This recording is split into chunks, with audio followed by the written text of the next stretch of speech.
All right, welcome back to Blue by 90. I'm Justin, joined by Jack, Tanner, and Kaylin today. It is 9:36 a.m. on November 26th, and Ohio State football has still not posted the final score on social media yet. Stuff. I love it. They're probably trying to figure out. They're probably just cleaning house. They might have fired their social media manager. They start off with That's him, true. and they fire Ryan Day, and then make their moves. Do from you there. think? Yeah. Do you think like from the top they're just like we can't? It doesn't matter who it is. Like we can't afford to lose to Michigan 3 times in a row. So and like, not fire someone? whoever was running the Twitter, like tough go, but you were part of it. You were part of the problem. Or the L. It's a team effort Cleaning that they lost. I mean, did you guys? I mean, we talk about for the top down. Did you guys see the video of athletic director Gene Smith like arguing with somebody on the sideline, and then it's like, "I'll get the Big Ten involved to take care of this." Like you're so soft, bro. Like that guy's Very retiring on soon, brand. but that is the Very most on on brand thing he could have said. Like, Wait, my parents are type he vibe. actually said that? Something along the lines of, "I'll get the Big Ten to take care of this." I don't know what the argument was about, but he was like arguing with us, like somebody from the Michigan side, like on the sideline, like some sort of sideline official or something. I don't know exactly what it was, but I know Barstool had tweeted it out. It was just a soft moment for an extremely soft program. Very soft. But you know what's not soft? Our annual tradition now of popping champagne on the pod. Ooh, Let's go. Let's get it. Go. I thought we were going a different direction there, and we said, it's not soft, but we all know. All that yesterday at like 3:45. Also, Pop that I shit, just Caleb. I want to say while Kalen's popping the champagne, which is glorious. We make jokes about Ohio State, but that's a really good team. And, I don't want to diminish what Michigan did, right? Like, that's impressive what they've done the last 3 years. That's one of the best teams in college football. And for Michigan to make them look pedestrian, like, makes it even sweeter. There we go. Nice. Love that. Love that. Wait, Pour one hold for on. me. Wait, hold on. 1, 2, 3? Three? 3 times. I think it's 3. Back to I back? think it's 3. Third base? Third, I think it's just 3 in honor. That was nice. Cards blind. Michigan. Caleb, I'm coming for some champagne. Oh yeah, absolutely. That was very nice of Michigan in honor of Ryan Day to win for the 3rd time in a row for in honor of third base. Yeah, I appreciate the respect and the rivalry that we can show. But yeah, absolutely. I mean, do we want to talk about just the in-stadium experience? Let's start with the tailgate. The tailgate, we got there at 6. Fired up, dude. You heard me crack that beer at like 6:30. I was I love that sound. Tone. Jack set the tone by being the first one there for the first time in his life. Appreciate it. Took a lap around the stadium because he was so early. Yeah. Literally was too early to the tailgate. He texted I was still like hopping out of the shower. I looked at my phone. He texted, he's already there. I'm like, holy shit. And then we get there. I'm like, where's Jack? Well, Jack was so early. He had to take a lap around the stadium to wait for us. So he was so early. He told me that we're leaving at 5:45, and at like 5:44, I was like, "All right, man, you ready?" And he's like, "Oh, I already left." I was like, "Oh shit, dude, my bad." You guys live together. That's the best part. I know. Well, I didn't realize he had responded, so I was like, "Oh, he's probably still sleeping." So I'm like, I was up since like 4:30, just like ready to go. Took a shower, cleaned up my neck hair a little bit. And I was like, how'd you guys sleep fucking on ready to Friday? go. I was in shambles. Like I told you guys this, but like I don't know if you ever experienced it where you're trying to go to bed and you just like open your eyes and you're like, was I asleep or I just lay there with my eyes closed and not asleep for like 3 hours? But that's how it felt. I woke up at like 2 and then went back to bed at like 2:45 until 4:45. It was awful. I mean, I set my alarm for 4:15 and woke up at 4 a.m. without an alarm, just naturally, because I was just buzzing already. So we're just woke up ready to fucking rip. And I mean, we were there right on the dot at 6 a.m. as they opened up the lot, ready to go, setting up the first 2 hours of the tailgate were in the dark. That's not an exaggeration. And it was amazing. Right. It was pitch black when we're trying to set this shit up, which is not easy. But Tanner, did you end up talking to those news people? Huh? What? Did Tanner end up talking to those news people? Did they come by? Yeah. Yeah, Oh, yeah. yeah. Oh, yeah. Okay. So I want to talk about that because they were like, what does it mean to build something from the ground up? I was like, hey, hold on now. I came on a couple years later, so I gave credit to you guys, but it was a lot of fun, man. I told the news guy from CBS, the Toledo affiliate, I was like, I don't think I've talked to a news person since I was playing high school football, so this is pretty sick. But I'm excited to see that come out. Humble brag. We were holding up the line, dude. People were honking at us mid-interview, and then as they were driving by, they were just like, "Go blue!" I was like, "All right, cool." I do love that like they as long as they were Michigan fans, they were like, all right, I can't be mad today. Like we're all in this together. I just wonder what those. I do want to bring up an Ohio State fan that made a celebrity appearance at the tailgate. JT Barrett was hanging out. I wanted to hate him so honest, bad, and he was so fucking nice. He was the nicest, fucking most down to earth guy ever. I'm a big JT Barrett fan. Dude, did you guys see Caleb? Like he did it like 4 times. Like he'd look at JT Barrett and to just throw up his hands like showing he was short, and he just laughed it off. He was really cool. Yesterday. I kept telling people like JT Barrett is here. Like I have no idea why or how, but JT Barrett is literally playing flip cup with us at our tailgate. Like what is going on right now? I so bad wanted to hate him, and he was so nice. He was, but he can still hold that L for I think another 370 days is next year's game, so he can hold that L. But I told him he can just come back to you and be like, I was 4-0, so you can. He can. Off. I did. Yeah, he played at Ohio State. He was super cool.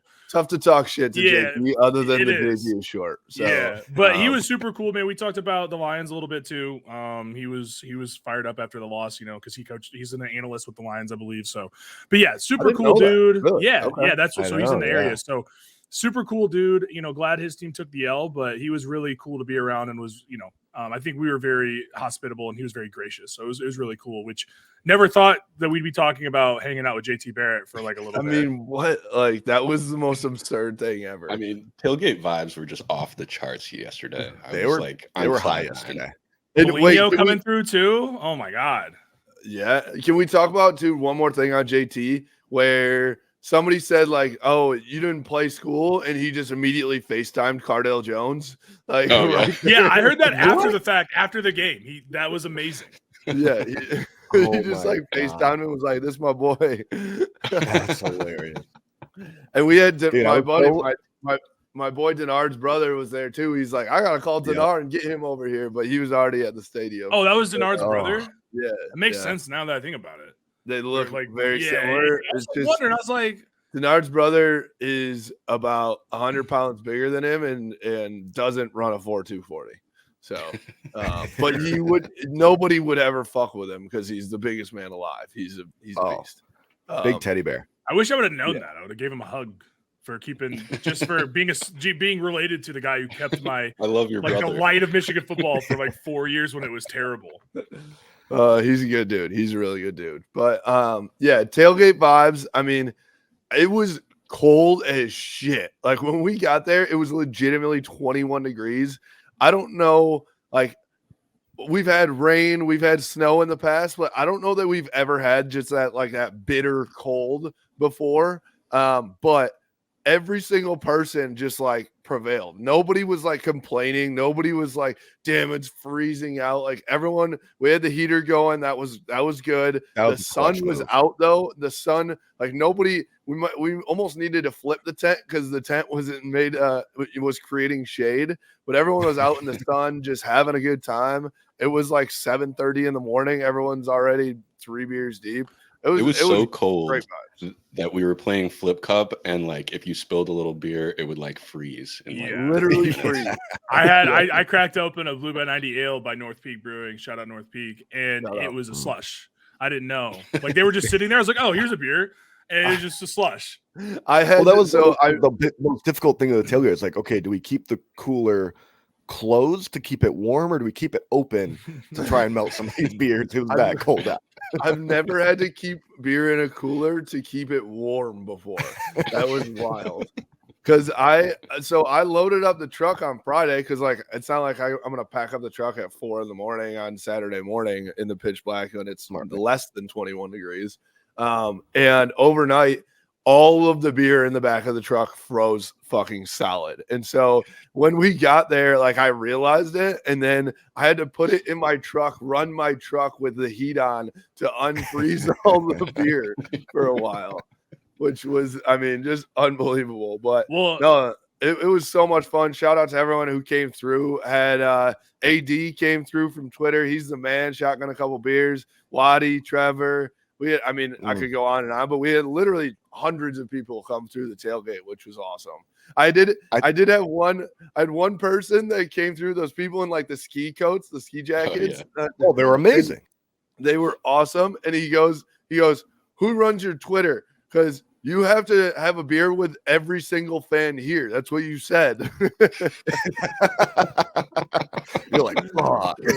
Oh my god, it's gonna be a tough day. I'll tell you what, I've never seen you did try, because at the end of after the game, you punched me 12 times in the sternum very hard. Did anybody else get that? Very on brand.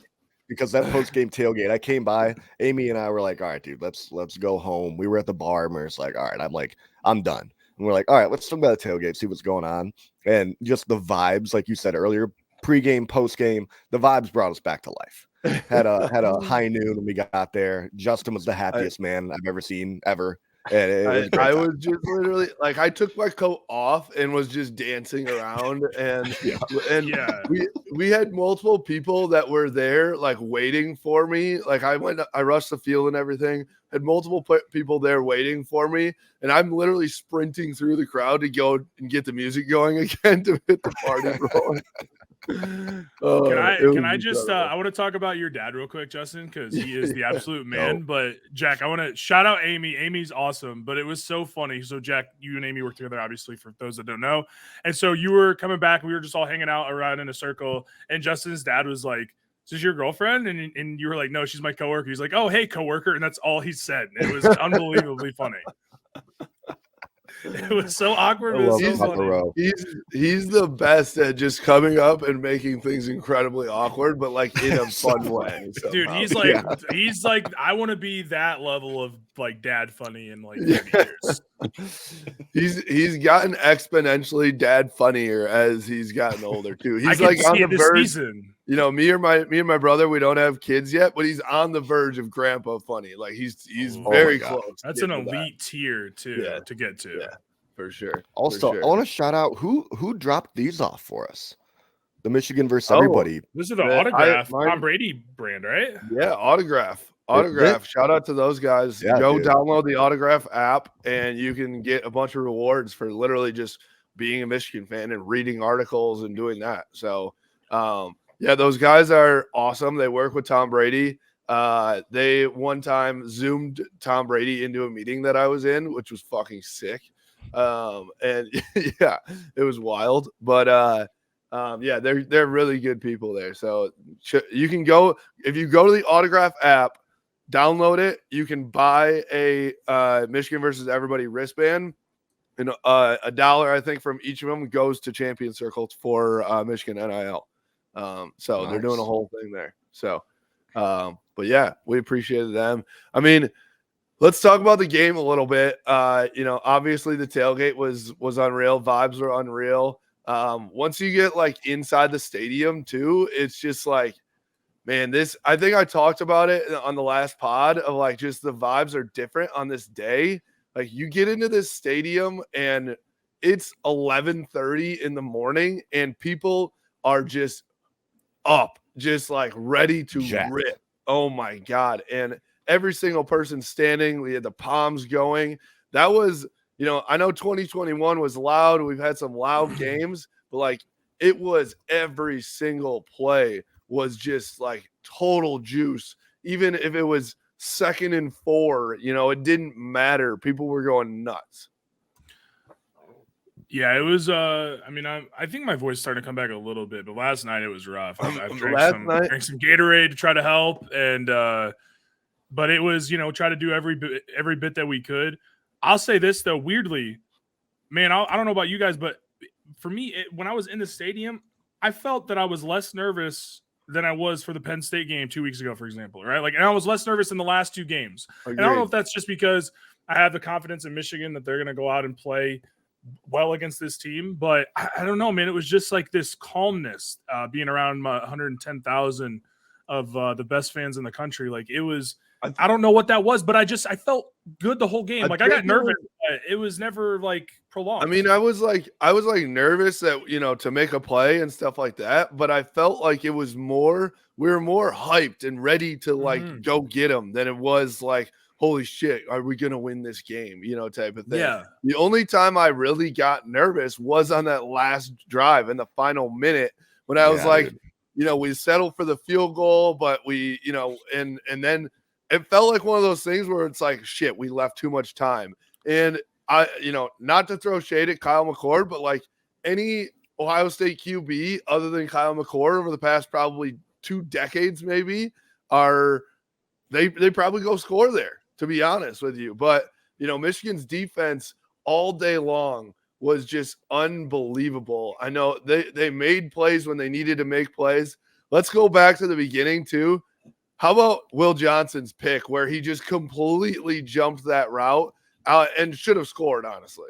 Yeah, he should have cut to the right. He cuts back left where all the guys are. It ends up working out, which real quick, that play was amazing. And I'm sure we'll have a more in-depth conversation about the refs. How the hell did they not call Blake Corum's touchdown on 3rd and goal? That ball was all the way across the goal line after that pick. Unbelievable. Yeah. But not to get off track, but Will's play, I mean, you could see it. I mean, you can just see Tanner's brain is just moving. Gears are like, fucking moving. Like remembering plays, like just like Alan from the fucking Hangover, just like math equations in my head. I don't have any disabilities. I don't believe. Not that there's any. I think we've all got a little bit of something. Yeah, almost nicked me. Yeah, it nicked me. It nicked me. But yeah, I mean, Will. You know, Will played really well. You know, that's about what I would have asked for from him. I mean, that pick was worth 7, right? And hell, it may have been worth 10 or 14, depending on what Ohio State could have done with that drive. So, but that play for him to jump it, unbelievable. And he's just a stud, man. I hope he gets it sounded like he's going to be okay, according to Sharon, because he came out late in the game. But just a monster performance from him. They just played so well. They felt so prepared for that game, right? There was never really a moment where I was like, oh, they really got us on this, you know, trickery or something. I was just like, well, we must. I mean, obviously we had their plays. I mean, how would we not be prepared? Wait, can I share this real quick? When I was on the field, I saw the guys pushing the huge containers of cardboard signs. Like, and I just like looked at them. I was like, "Great job, guys! I appreciate you." As they're like pushing it towards the tunnel through all the people, it was unbelievable. Oh my god! Shit! I agree with you though, Kalen. I mean, it did feel like they didn't throw a punch that we weren't ready for. You know, it was like they, you know, even the last 2 years, there were a couple times where I was like, "Oh shit, they got us." You know, they got us on that one, but then we were able to punch back. Yesterday, I didn't feel like they ever got us, honestly. So no, I felt like the roles were like reversed, where they were playing from behind, which is kind of like strange for them, right? And then they were also able to put so much pressure on McCord, which forced those interceptions and turnovers. So, I mean, defense just played out of this world, I thought. And we led that whole game, right? We didn't trail 1 minute. Yeah, we didn't trail from. It was tied. It was tied. Was it tied? Who would you guys say was the MVP of the game? Would you say it was tied at the beginning of the game? They do start 0-0. That's a good fact. Would you say James Turner was MVP or Will Johnson or Rod Moore? I mean, the game ceiling pick was fucking sick. Blake was huge. Blake, yeah. He didn't put up the raw numbers, but that touchdown he had right after Zinter's injury was unbelievable. Shout out Trente Jones. Thought he looked really good. I hate to see Zach go down. The crowd's reaction to Zach's injury was awesome, though. I mean, it was the "Let's Go Zach" chants were so cool. And I will say real quick, I didn't see it, but I had heard that Ryan Day went over and talked to Zach Zinter's parents, which I thought was really classy, right? I mean, we can say what he wanted about a lot of the other stuff, but I think deep down he's a somewhat decent dude, right? Outside of the I don't think he's not a bad guy. I think he's trying to put a good look out there for his next head coaching job or coordinator job, you know, whatever's next for him. Yeah, maybe like USFL head coaching job, possibly. Michigan Panthers, baby. He could be your next Michigan Panthers head coach, Ryan Day.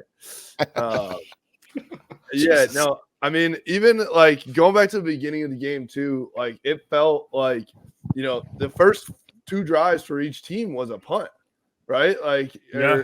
So I don't know about you guys, but I was like, it was like 3 and out, 3 and out, 3 and out. And like, it felt like I was like, holy shit, is this going to be a 3-0 game or something? And, it did feel like whoever was going to make a play like that was going to then take it away. And that's what Will Johnson did. He like broke the tie, broke the stalemate in the beginning. And, all of a sudden it's Michigan on top 7-0 that gave the crowd the juice. Then we go down and hold Ohio State to a field goal, which I believe I said that on the podcast about the last 2 years as well. The ability for Michigan's defense to not let Ohio State score a touchdown on every drive when they're in the red zone that's been the difference in winning these football games the past 3 years. And they did it once again. And, and then everyone was worried about Jake Moody leaving, and I was too. And my dad gave him a hug on the sideline and said, "My son's Justin Rowe. He loves you." And after the game, because Moody was on the field after the game, and then That's amazing. But James Turner. I mean, those are clutch field goals in a tough environment, man. Like, I mean, that is a tough spot for a guy that has only been in Ann Arbor for 8 months, right? Like something like that. So shout out to James Turner because. Michigan doesn't win this game without those 3 field goals from him. Yeah, and he hit a 50-yarder too. Was that the longest one he hit of the day? Drilled it. Hit 12 a bomb. points. Guys. It's 12 points for him.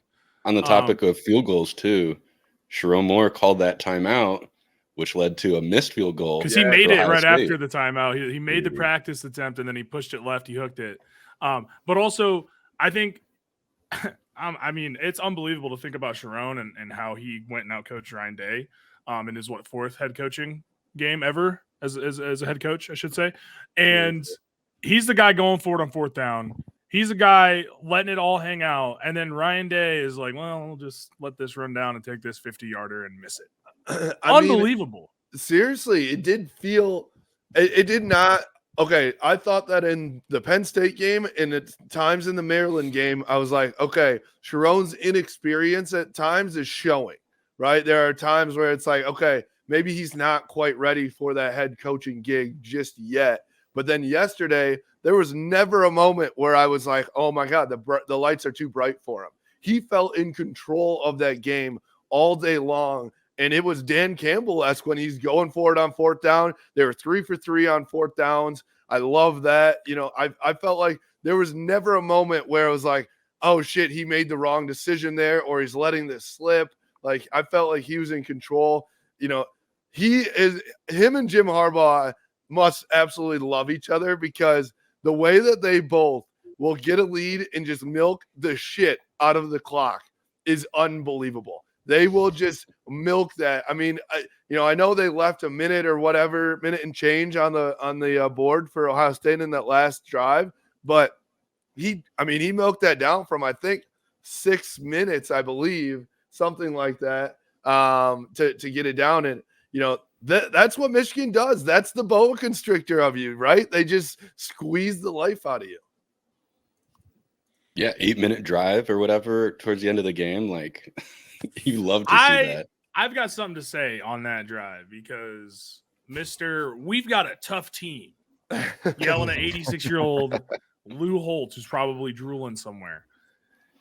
8 minutes left in the game, right? I think it was right at 8 minutes. And did Michigan pass on that drive? I don't have it in front of me. They had the CJ catch across the middle, they did. which was an amazing play to set up 3rd and 1. Holy shit! Yeah. So the first play was a catch.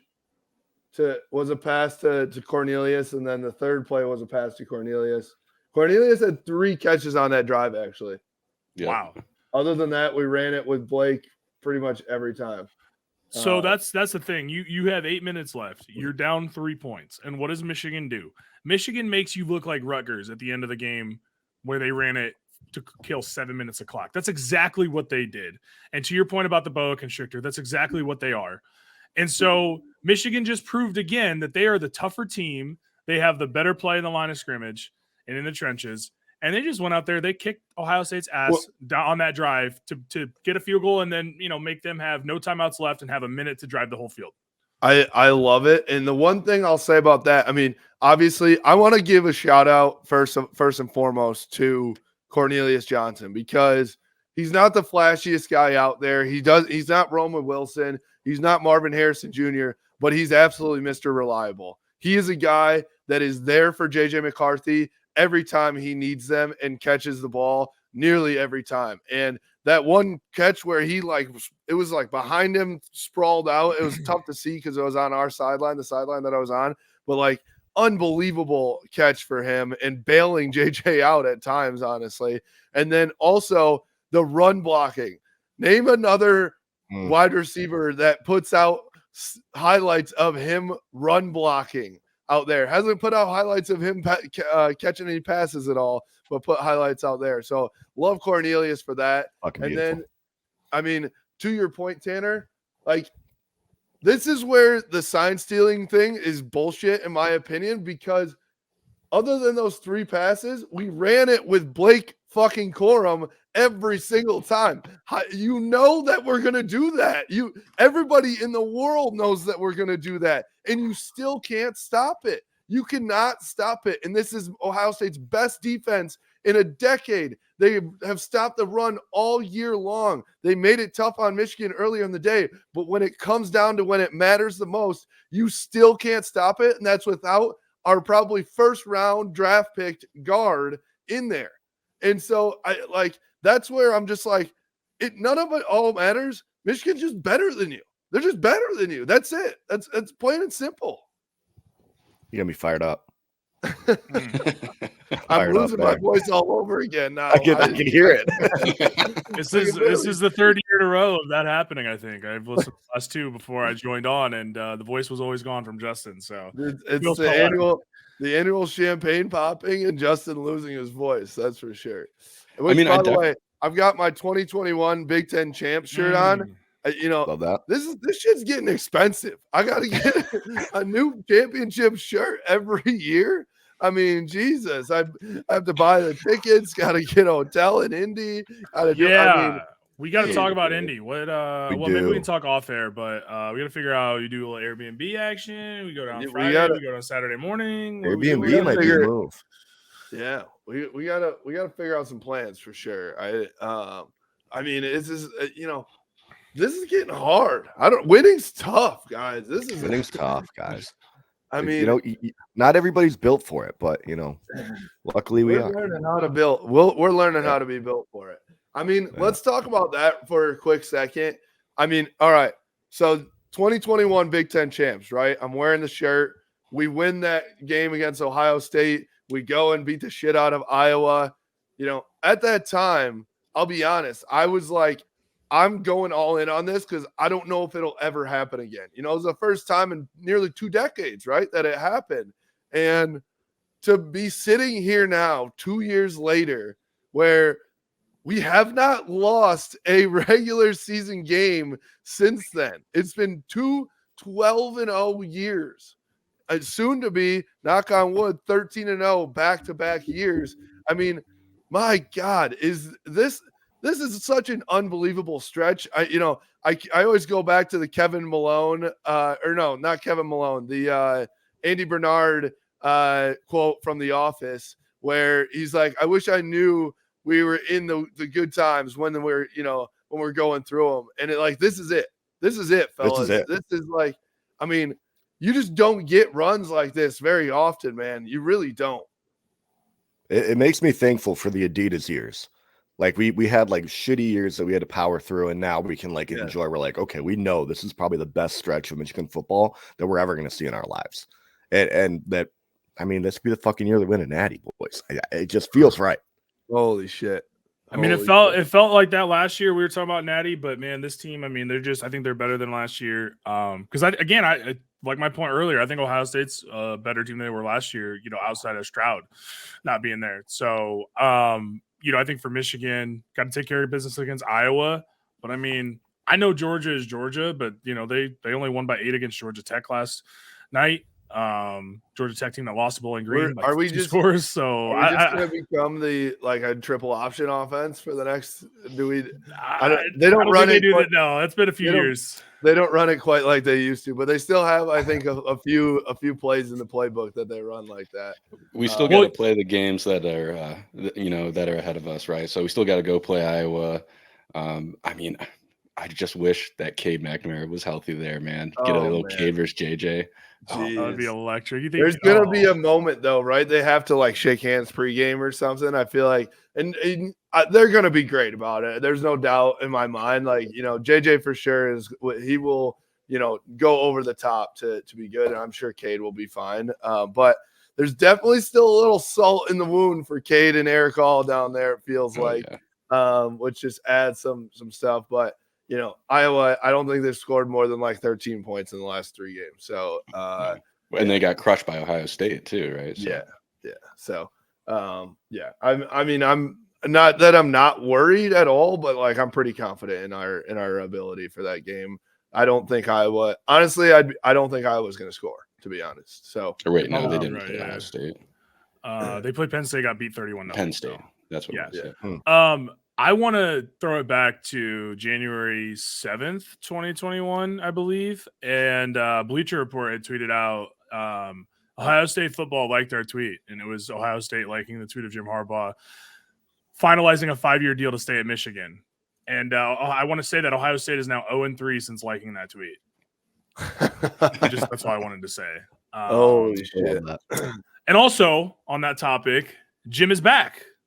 Jim is back. That's a great call. Back. Jim is back, and if Michigan does go on and win, Tony Petitti has to hand that trophy to Jim Harbaugh next weekend. That's what we've all been waiting for. You guys know the name that I've had for Tony Petitti in the group chat. I will not say it here, but you know the name that I had. I may have said it in the stadium yesterday too to people behind me, but he was supposed to show up yesterday, and he didn't. I just want to say, and I'm stealing this because this is I've 100 people have said this, but so it's not super original. But I just would like to give my thoughts and prayers to Tony Petitti for the illness that he'll probably get on Thursday, making him unable to make it to Indianapolis. Yeah. So thoughts and prayers.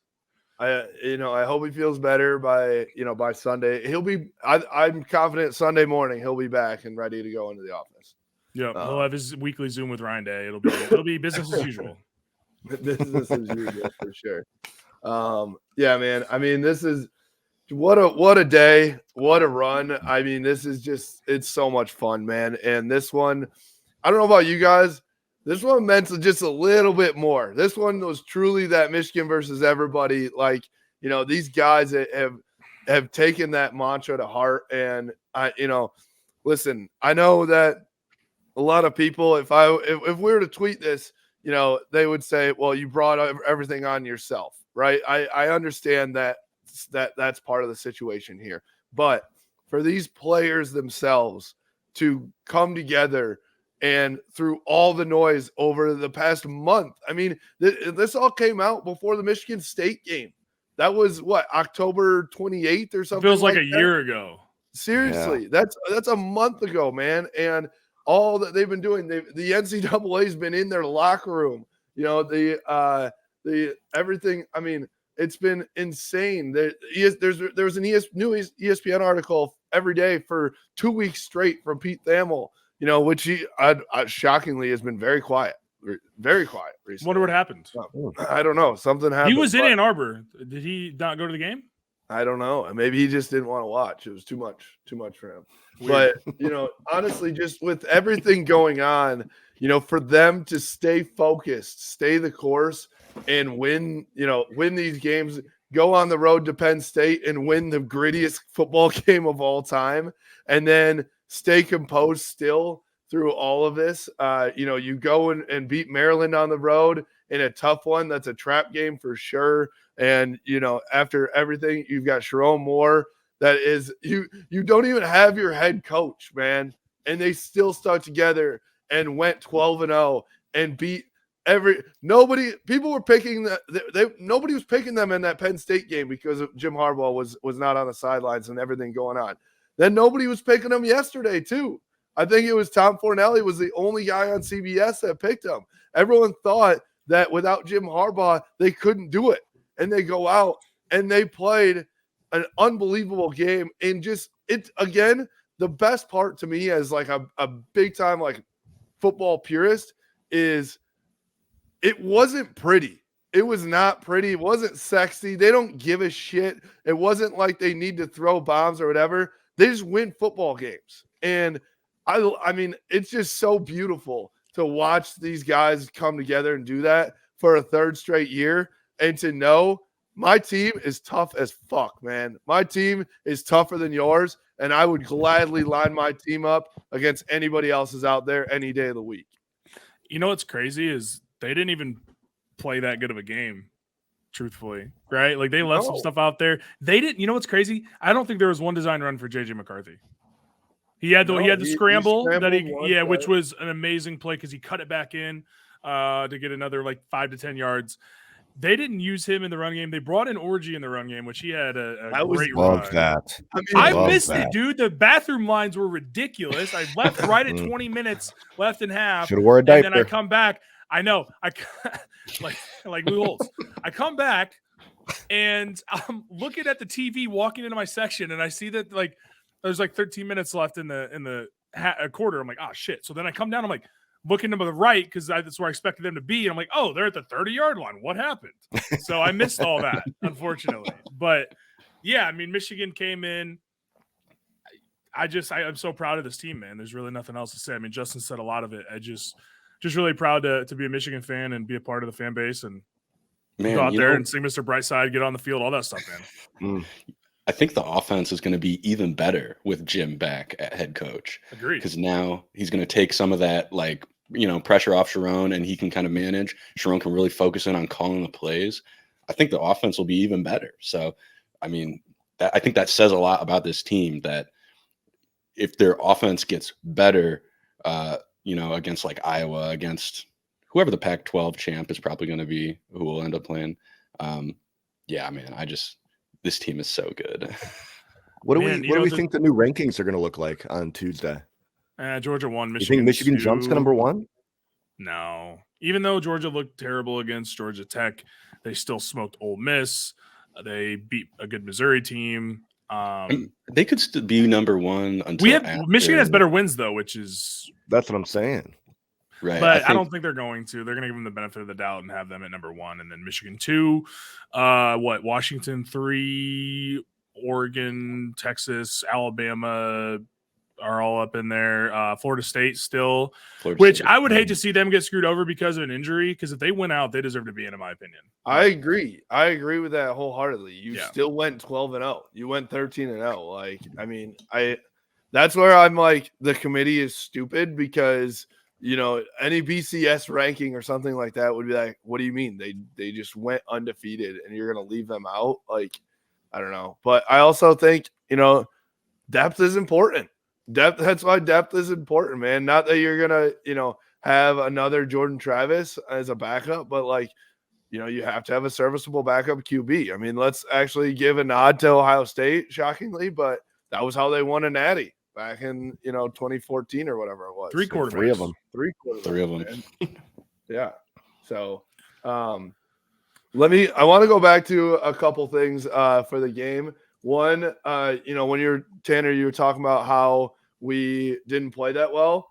I agree with you for sure, but we didn't make mistakes. And that was the game plan. Agreed. That was the game plan. It was, it's not going to be sexy. We're not going to do too much, but we're not going to make mistakes. And JJ McCarthy these are the least sexy stats of all time, where you throw for 148 yards and 1 TD, but you still go 16 for 20 and you're as efficient as humanly possible, it feels like. And 0 INTs, which the guy across from you can't say the same about that. And that was the difference in the football game, right? That was the difference. How many rush yards for JJ? Let's see. He had 4 carries for 17 yards. That he had that one long and really didn't sacked. He got sacked, a couple times.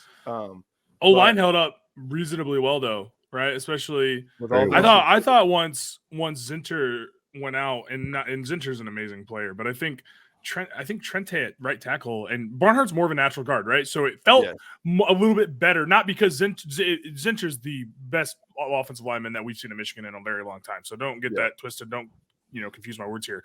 But I think Barnhart's a more natural guard, sliding him in, and then Trente coming in. I just felt the O-line was better, and that's when they started to really just maul up front, because Trente is a great run blocker. So, it sucks that Zinter's going to be out, but I have a lot of confidence in this O-line moving forward because Barnhart's a better guard than tackle, and Trente is a better tackle than Barnhart is. So it just is 100%. It's not the end of the world.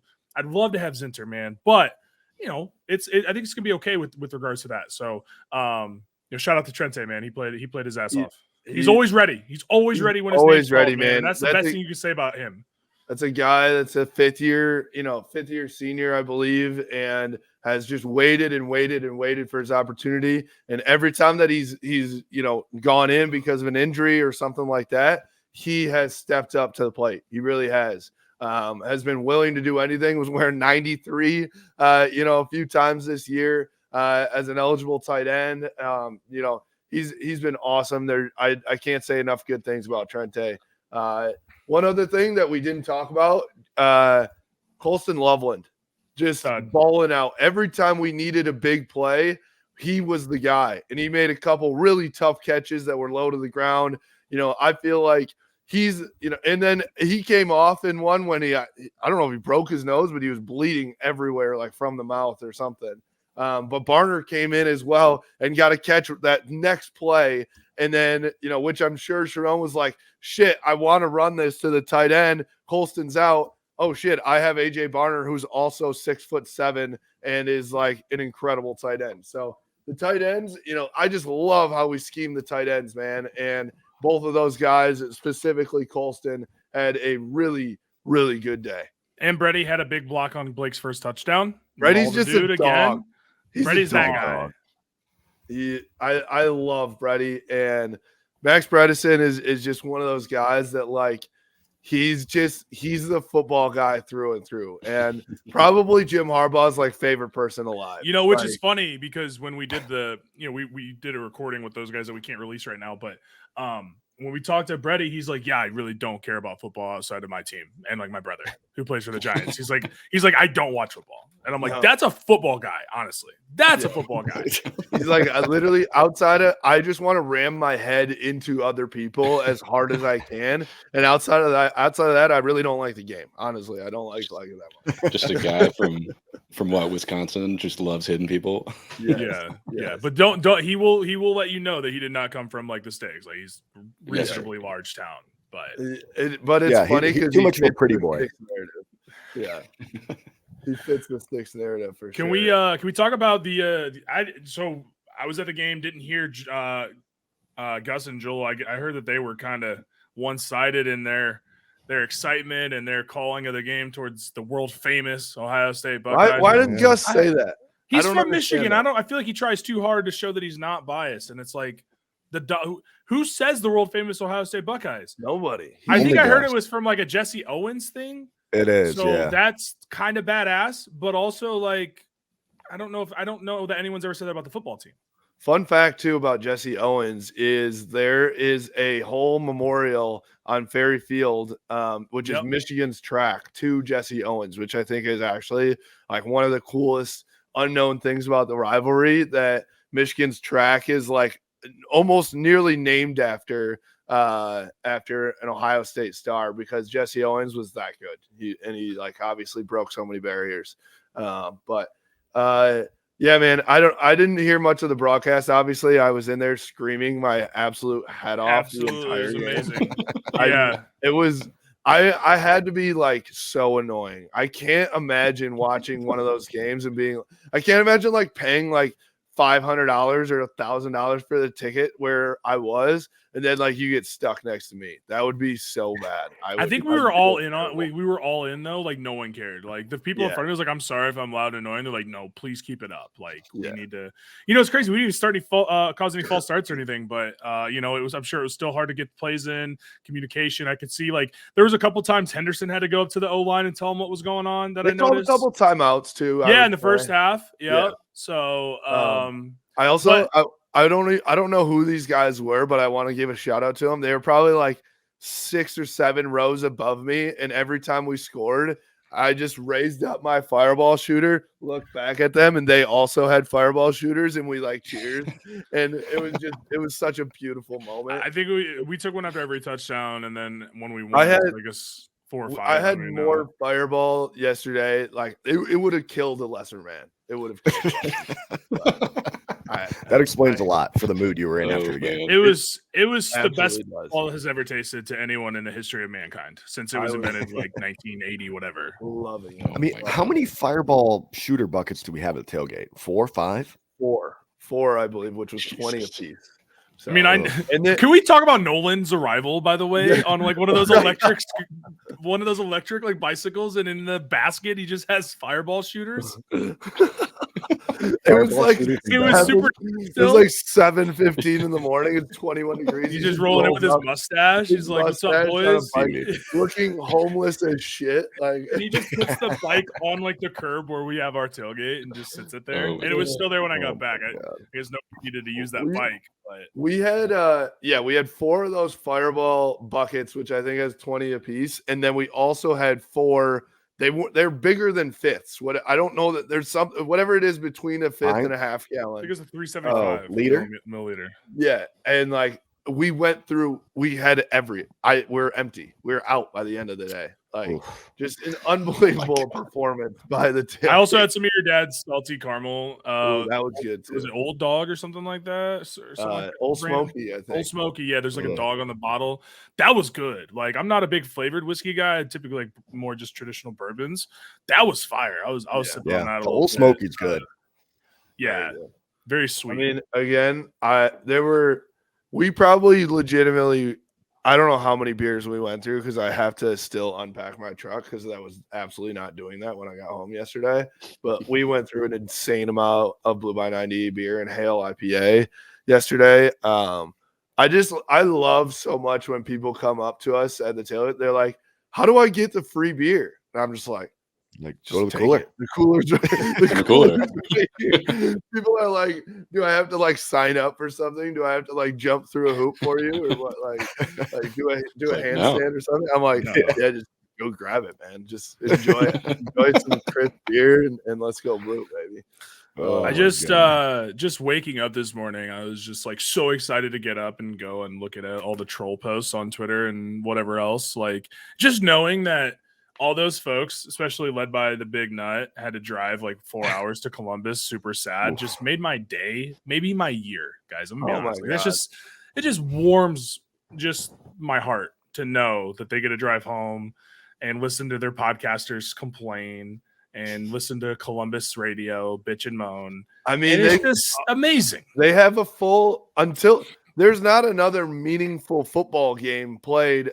So championship week obviously is this next Saturday, and then there's a break, and they get to sit at home and watch Michigan play this next weekend while we all go to Indy. And the best part, one of my favorite parts about the last 3 years going to Indy is the Ohio State fans that bought their tickets, bought their hotels and everything because they were hoping that their team was going already, and then they're just like, well, I have to use this.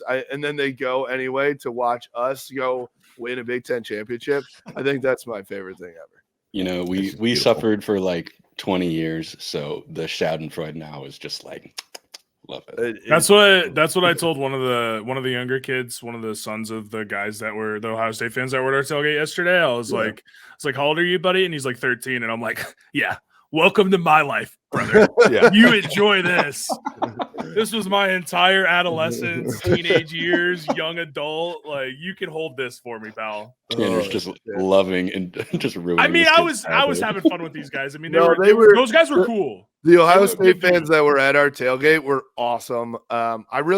They were like those annoying guys that came up right away. Yes, yeah, they were looking to just like stir the pot, whatever. Yeah, I hope they had a great drive home too. Yeah, I hope they had a great fucking day walking out of that stadium, honestly. But outside of that, I mean, Ohio State fans were great all day, in my opinion. And also, I want to give a shout out to the Michigan fan base.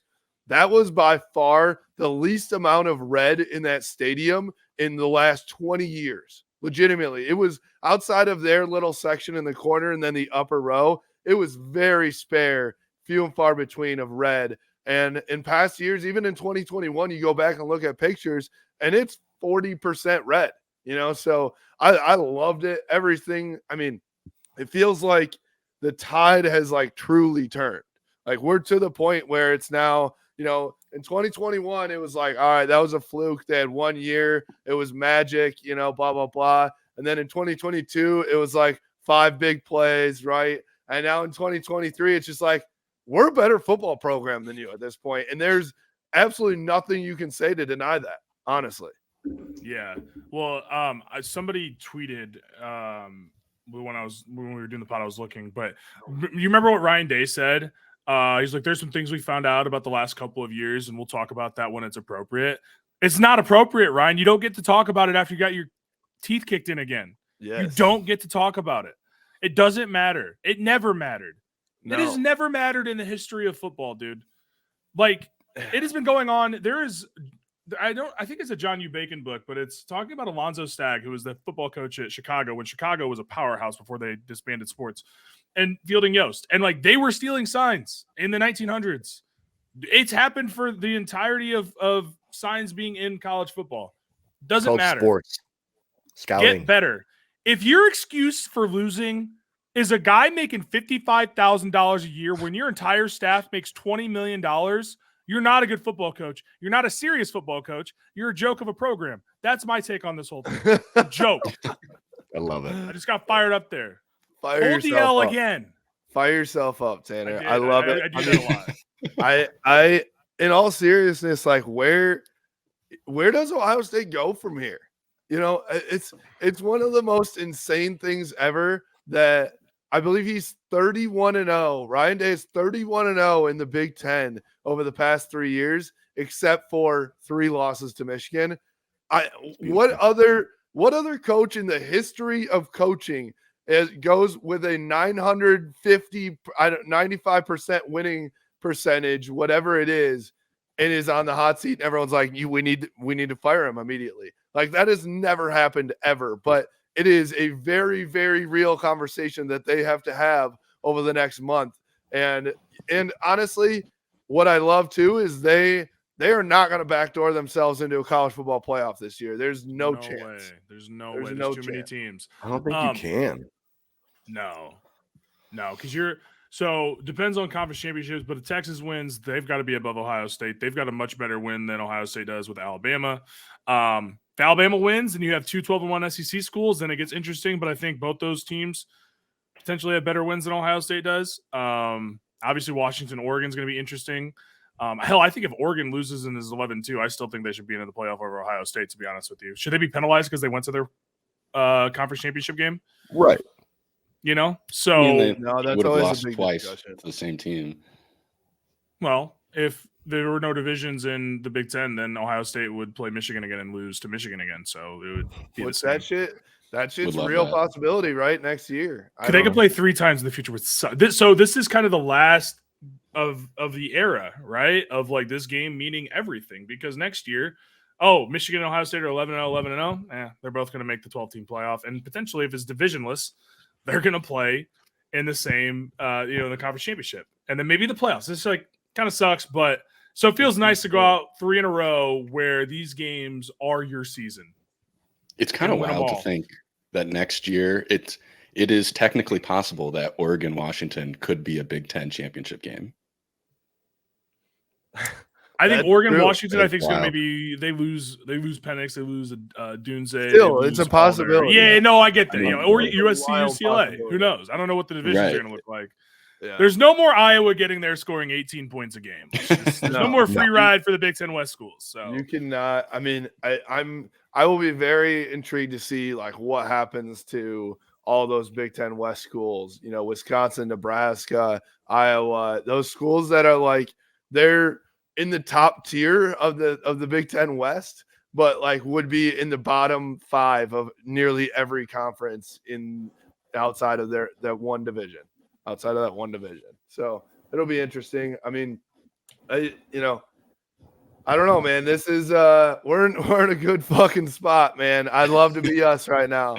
I'd hate to be everyone else, and I love to be us because this team, you know, Jim Harbaugh is back. It's Michigan versus everybody. You know, it feels like this is like destiny. It really does. You know, it feels like this team feels like destiny is calling me. Yeah, I was just gonna say destiny's calling us. I agree. Love it. And I don't know, man. Like it feels like they're on a mission to say to put up a middle finger to America. And you know, anybody who doesn't say you're America's team, Jim Harbaugh wants to make you Eli Drinkowitz, you fucking dork. No one cares about Missouri football, dude. Go back to App State where you came from. No one cares, brother. Oh my This God. guy, did you guys see this guy? I Get the did fuck see that. out of here, I dude. did What a see that. lame-o. I mean, So he lame. does like I actually think Yeah, Missouri's pretty good. Missouri's very good this year, in my opinion. But Eli Drinkowitz is like the dorkiest name of all time, legitimately. Elijah Drinkowitz, dude. Funny. Oh shit. So I you know what, boys? Hey, it's another year, another win over Ohio State. Savor it while we can, because you just never know when it's gonna be done. But yesterday was another one of the best days I've had in a really long time, and I'll say this: for the rest of my life, I'll never get tired of being in that stadium, watching us beat Ohio State, and just being with 110,000, whether it be at the tailgate, whether it be inside the stadium. It just feels fucking awesome, man. And it's you know what? It's great to be a Michigan Wolverine. I'll tell you that right now. You're gonna make me cry, dude. Love that. Those chants Be like leaving the Caleb. stadium were unbelievable. Just anywhere you went, there was like they weren't all on the same like tune either. Like there'd I be know. like one group doing one, another group doing another, but everybody was doing It's great to be a Michigan Wolverine, and I gotta participate in that. And man, I was high fiving the ushers on the way out, like the security guys. I was like, let's fucking go. Like I was hugging it was so random cool. strangers. for Yeah, dude. sure. I was just like grabbing people's shoulders as I was going down the stairs to get onto the field. Like I like was hugging Zach the whole time, like in the fourth quarter. Like every time they I just like grabbed his shoulders, like, oh my God. It was the best day. I got to give a shout out to Ty as well, because Zach and Kaylee told me that they were that he was just like he went shirtless under his He did. under he his had a tank. overall for like the whole second half. Yeah, he had Oh a my tank God. on, but it was a very much cut off, and Cut he may have off. gone shirtless with. I think Nip. I think he did take that off. Yeah, Nips out, you know, just like, he was never ending. He was like Santa Claus with fucking Fireball, dude. Every time that something happened, he's like looked at me, and I was like, yeah, all right, let's do it. He had those Oh, shout out God. Foco. He had those overalls. You can get them at the M-Den, and those fit him better than any piece of clothing has fit a person ever. He's just like there's 3XL. He's a 6'8", 280-pound man with overalls on. In the pocket, the front pocket of these overalls is absolutely endless. It's a magic pocket where he has just unbelievable amounts of alcohol in there, and he is like Santa. He's like a present for you, a present for you. Like it's it's unbelievable.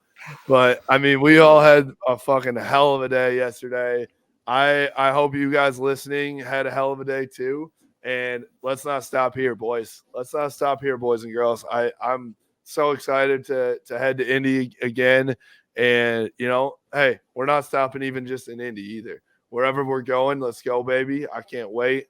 And yeah, let's have a hell of a run here.